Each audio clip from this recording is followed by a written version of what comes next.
to the Transform podcast series, hosted by Vercium, a learning and development organisation specialising in medical affairs. Each episode, we will explore different topics with our Vercium team and expert guests to bring you the latest thinking in learning and development. In today's episode, the team will be exploring the ABC thinking check, a handy resilient strategy for when things go wrong. Hello and welcome to the Vercium podcast. Today, once again, I've got my good friend and colleague Amanda Alexander with me. And once again, we're going to be talking about something that's been so important for so many for quite some time now, and that is the ability to develop resilience. In one of the previous podcasts, we did talk about storyboarding in terms of it being a tool to develop resilience. And today we're talking about another tool. Amanda, what is that tool? That tool is, Lee, the ABC thinking check.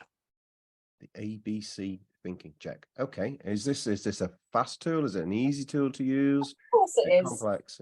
Yeah. Okay. Always. They're always fast and easy. I know that's how I like them, Lee. Fast and easy. Okay.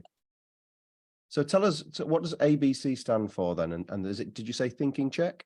Yeah, so A stands for adversity, B stands for belief, and C stands for consequences. And it's a technique that was taught as part of the Penn Resilience Training to help people examine thoughts and beliefs about challenging events. What is Penn Resilience Training, you might be wondering. This was a program developed by psychologists at the University of Pennsylvania, hence Penn. And the aim of this teaching was to teach resilience skills to children and adults. And they've had some amazing results from this. It's been found to reduce the risk of depression, anxiety, and other mental health issues. In fact, it was so successful that the US military looked at it, and they looked at enhancing the psychological fitness of service personnel. Was that as in kind is a mitigating strategy to for what's it called, when people return home and have the syndrome, which is yes that's which we've forgotten the name of because I put you on the spot. Hopefully one of our listeners will be able to. Post-traumatic stress syndrome. Yes. Yes. So is it something that enhances someone's ability to deal with those kind of situations, so there's less PTSD? In all honesty, this was quite a while ago. I think it was back in the 90s. So whether they were talking about post-traumatic stress disorder then, there we go. I just pulled off the tongue then. I don't know, but I would imagine that would have been part of it, whether they called it that or not. But it did have some great outcomes, helping military service people to become resilient, as well as have that strength of body. They had strength of mind. So and you also said they used it in kids as well. So what was the need to do you know anything about why they were using it in children at the time? So they were using it with children in situations where they perhaps had some challenging situations at home. Okay. And that is one of the things that does affect our resilience as to our experiences in from a young age. We take it with us, don't we? Okay. Absolutely. So this is a quick one, as I say, and it's as are all of these resilience techniques taught by Dr. Chris Johnson, who I'm a resilience practitioner trained by Chris, and I really like this one because it's something that we can just start practicing straight away. So ABC. So I mentioned before, 3 components. A is for adversity, so the challenge that we're facing, the thing that requires our resilience. B, belief, good old beliefs, and beliefs are the thoughts. Beliefs are simply constructs, things that we create, and the things that are the thoughts that we create about the adversity in this situation, and it's exploring those beliefs. And the reason why we look at this is because beliefs really impact our emotional reactions and our subsequent behavior. It's our thinking creates our feelings, and our feelings create our actions. And so in this model, the C for consequences doesn't mean like, oh, look, I've caused this, whatever to happen. It's okay, so what happens when I have this belief, when I have this certain thought about this situation? How do I then feel? And how do I then behave? So by looking at, and that will generate different consequences because of because of how you're behaving in a certain situation. our actions are based on our feelings and our, and our behavior. So when we're looking at these ABC components, we can think about what is the thinking track I'm currently on.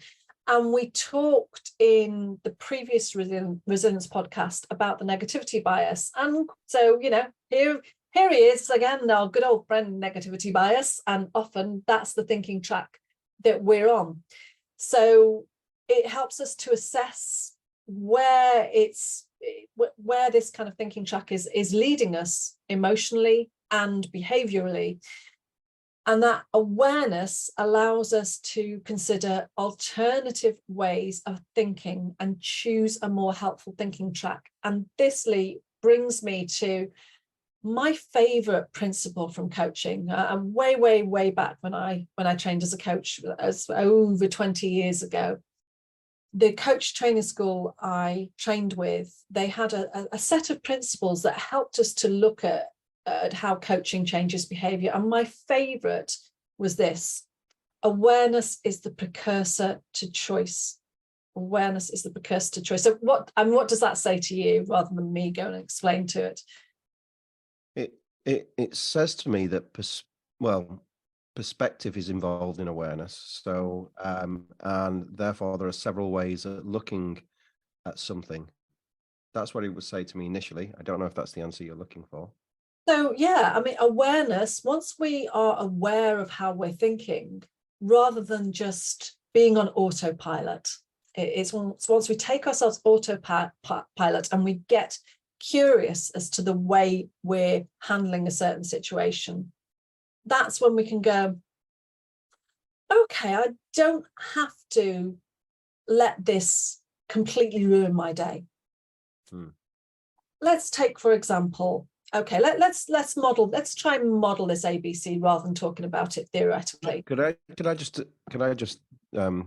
just want to bring some relevance to medical, if that's okay. Yeah, I know we coach a lot of people in medical, and what I think this model does, I've utilized something different or similar, and it's around assumptions. You've called them beliefs. So when we're often presented with a coachee, what they often talk about is the situation and the problem, and they place the responsibility of the problem almost external to themselves the vast majority of the time. Then you have some people who are more self-aware, like you say, who take into consideration how they might be thinking about something. And one of the key jobs as a coach is to check those beliefs or check those assumptions and say, well, if you thought differently, or is that really true? And how would others look at this? And so to just check their own awareness with them different perspectives. So, and it is extremely powerful, because sometimes that just fixes the issue immediately when someone realizes, hang on a minute, I'm not self-aware. I've been looking at this in completely the wrong way, and I think I know why. And it's almost like they've got the solution there, but then obviously you can explore that a bit further, because they might not be correct in the second assumption. But I think people can get set in certain ways of thinking in certain situations, especially when they've been in role for a long time, surrounded by the same people with the similar behaviors, and they get stuck.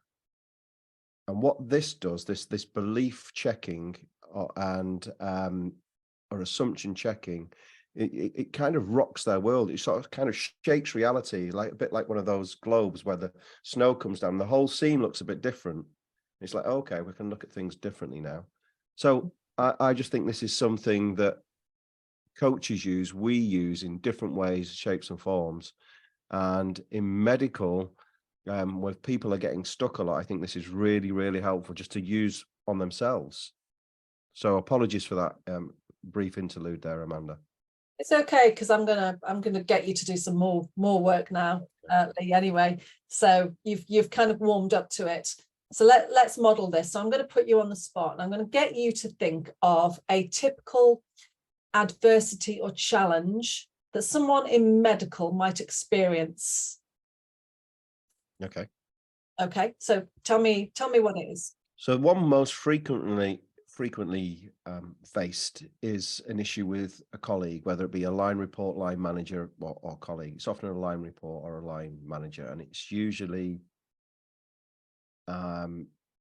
they're disagreeing. There's conflict around something. It could be a potential promotion, a potential performance related issue, something like that. Okay, so to summarize, adversity could be conflict with a colleague.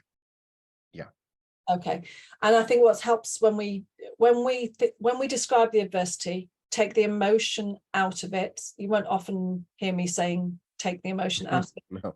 Case, because we can't take the emotion out of anything. But in this case, we want to just state the fact, and that will help us to go through this ABC thinking check. So what's going on? The adversity is there is conflict with a colleague. Okay, so let's look at what the immediate thought that let's say it's you having this thought, this adversity, Lee, this conflict. What's the immediate thought that you might be thinking about this? And I'm going to kind of give you a bit of a clue here. There's an expression about what ifing on ourselves. What if? What if? Okay, what if? What if it means that our relationship will deteriorate? What if it means I will never get that promotion? What if? Yeah, I got you. So I could give a couple of examples. Would that be okay? Yeah. So the first thing is they think that let's give it some context. So we've got a line report, and their complaint is about their manager, and they think, well, their manager doesn't value me, and then for that potential consequences, I'm never going to get promoted, or even worse, I'm going to get sacked. I'll lose my job in the future. Okay, so there's two beliefs there, aren't there? There's two. We can separate those into two. So belief one is I'm never going to, or thought one, if we want to call it thought one, but that doesn't work for ABC. That would be ATC. So let's call it a belief. Is I am never going to get promoted. And the second one is, what was the second one? I've completely forgotten what it is now. I'm going to lose my job. I'm going to lose my job. I'm never going to get promoted. I'm going to lose my job. So let's call it B1, never going to get promoted. B2, I'm going to lose my job. So now let's look at the consequences for B1 and B2. And we're going to map the consequences as C1 and C2. And so the consequences are, how might you feel? How might you behave if you really embrace never B1, I'm never going to get promoted. Okay. So B1, I'm never going to get promoted. I'm staying here. This is it for me now. Otherwise, I'm going to have to move location, go to another town, go to another similar job, similar place, or look for a promotion somewhere else. So it's a huge upheaval.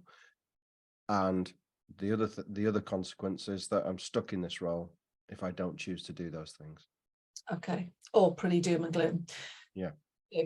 I'm going to lose my job. What are the emotional and behavioral outcomes that might result from your B2 belief? I'm going to lose my job. I think there's self-depreciation in there. There's a reduced amount of self-worth, fear. There is a bit of panic. There's anger at why this is happening. There's then potentially, can I do this in another place? You know, there's I think a key word would be the self-doubting. Yeah, those would be the all the good ones there. Fear, anger, self-doubt, lack of self-worth, all the good ones. Yeah. Brilliant. Thank you, Lee. Okay, so what we're doing here is we're just kind of, it's this awareness here. We're being aware of what those beliefs are leading to and how they're making us feel. So let's now let's put another couple of beliefs in here. What is another thought you could have about this situation that might lead to you having better consequences? So a more positive belief, replacing it with a more positive belief. Yeah. So, and this, you know, I've seen this work, so I know it works, and I could give you specific examples. So maybe this isn't the right time, and your time is coming, and maybe this is the best outcome for you or me or whoever it is right now. There's so many, you know, and that's one belief. Another belief is there's so many moving parts that this is actually nothing to do with you, why you didn't get this promotion. There's somebody who's exceptional and they're going to be a great role model for you. You know, there's so many of these, and I'm actually drawing these from the real world and real experiences now. There's one that we changed the belief, and the actual belief came true, which was around, I don't think that if you got this promotion, would it be the right thing? And they were like, probably not. So why do you want it so much? I don't. So there probably is a better promotion at a different time for you. And then it happened, and they were like, oh my.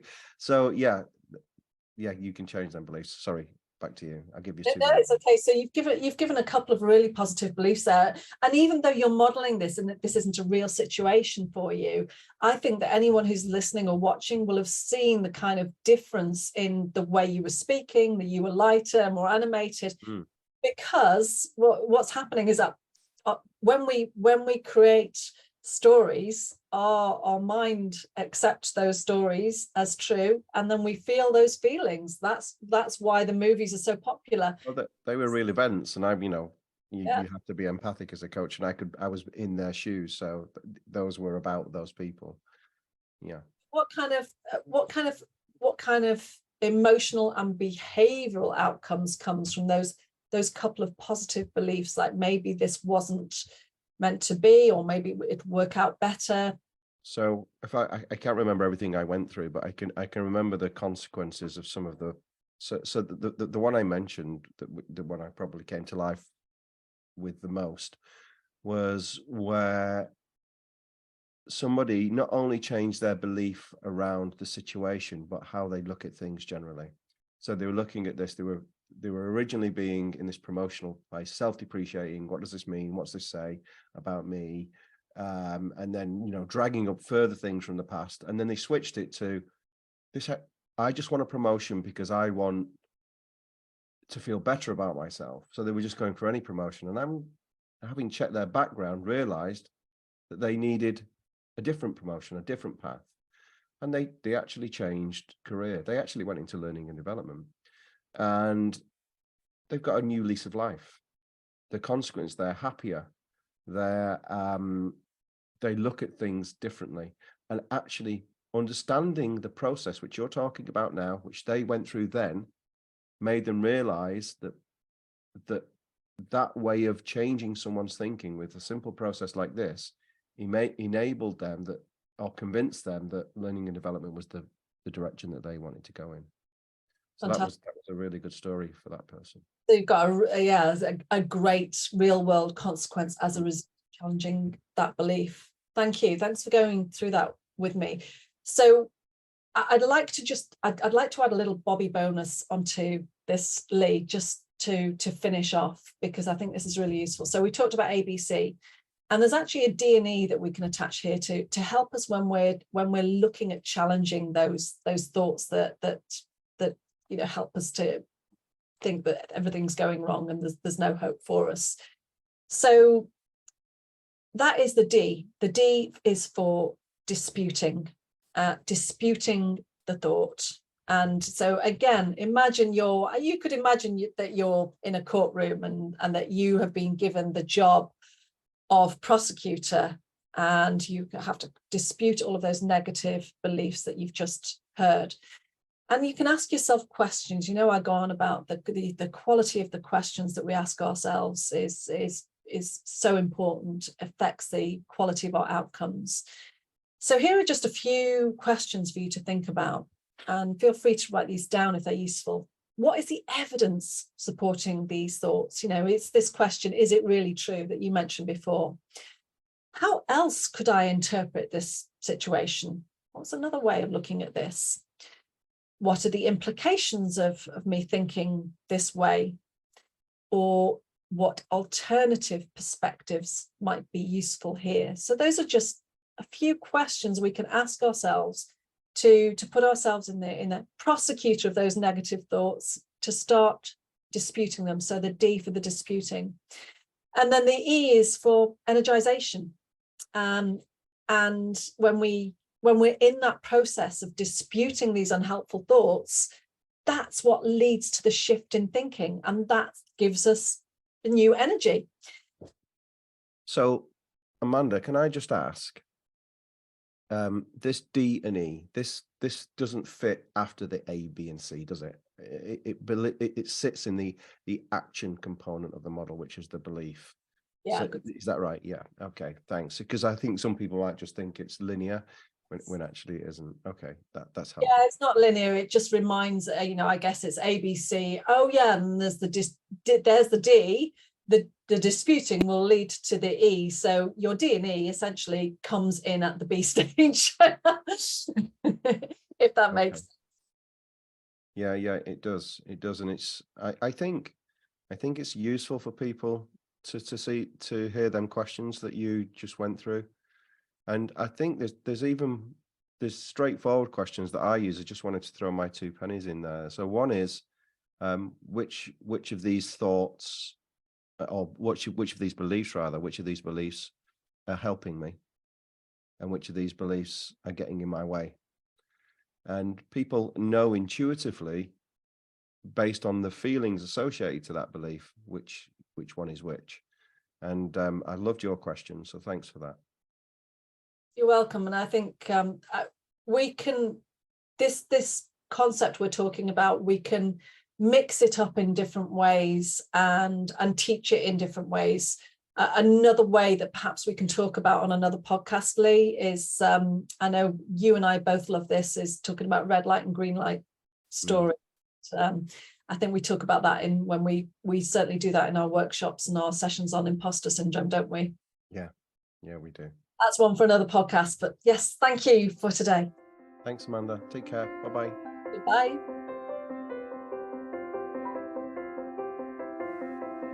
Thank you for listening to this episode. If you found it useful, please consider sharing with a colleague.